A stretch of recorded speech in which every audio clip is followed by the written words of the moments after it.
Virat Kohli, run মেশিনের অবিশ্রাম সাধনা। কেমন আছেন সবাই? আজকের ভিডিওটা একটু আলাদা। আজ আমরা কথা বলব ভারতীয় ক্রিকেটের কিংবদন্তি, সেই রান মেশিন বিরাট কোহলির অবিশ্রাম সাধনার গল্প।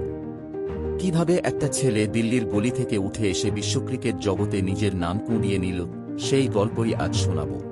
1988 সালের 5 নভেম্বর দিল্লিতে জন্মগ্রহণ করেন বিরাট।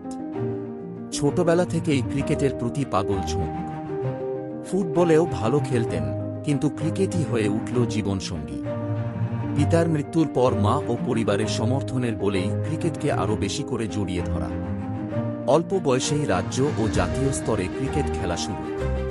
প্রতিটা ম্যাচে রান আর রান, সবার চোখ কাড়ল বিরাটের ব্যাটিং। 2008 সালে অনূর্ধ্ব-19 বিশ্বকাপ জয়ী ভারতীয় দলের অধিনায়ক। কাপ উঁচিয়ে বিশ্ব জানাল, এই ছেলেটিকে আরও কাছে থেকে দেখতে হবে। 2010 সালে আন্তর্জাতিক ক্রিকেটে অভিষেক।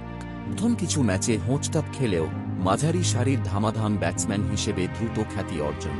2011 সালের বিশ্বকাপ জয়ী ভারতীয় দলের সদস্য। দেশ জুড়ে উৎসব আর বিরাটের নাম সবার ঠোঁটে। দ্বিশতক ও শতকের রোমাঞ্চকর ইনিংস খেলে ক্রিকেট প্রেমীদের মন জয় করা। বল যেন বিরাটের ব্যাটকে ভয় পায়, এমনটাই মনে হয়। সব ফরম্যাটে রানের ঝড় বইয়ে দেওয়া। টেস্ট, ওডিআই, টি20, সব জায়গায় বিরাটের রাজত্ব। অধিনায়ক হিসেবে দলকে নতুন উচ্চতায় নিয়ে যাওয়া। ভারতীয় দলের ইতিহাসে সবচেয়ে সফল অধিনায়কদের একজন হয়ে উঠলেন। এক টেস্ট ও ওডিআইয়ের র্যাঙ্কিংয়ে শীর্ষস্থান অর্জন। র্যাঙ্কিংয়ে 1 নম্বরে থাকাটা কিন্তু সহজ কথা না। অন্য ক্রিকেটাররা যখন বিশ্রাম নিত, বিরাট নেটে ঘাম ঝরিয়ে দিত।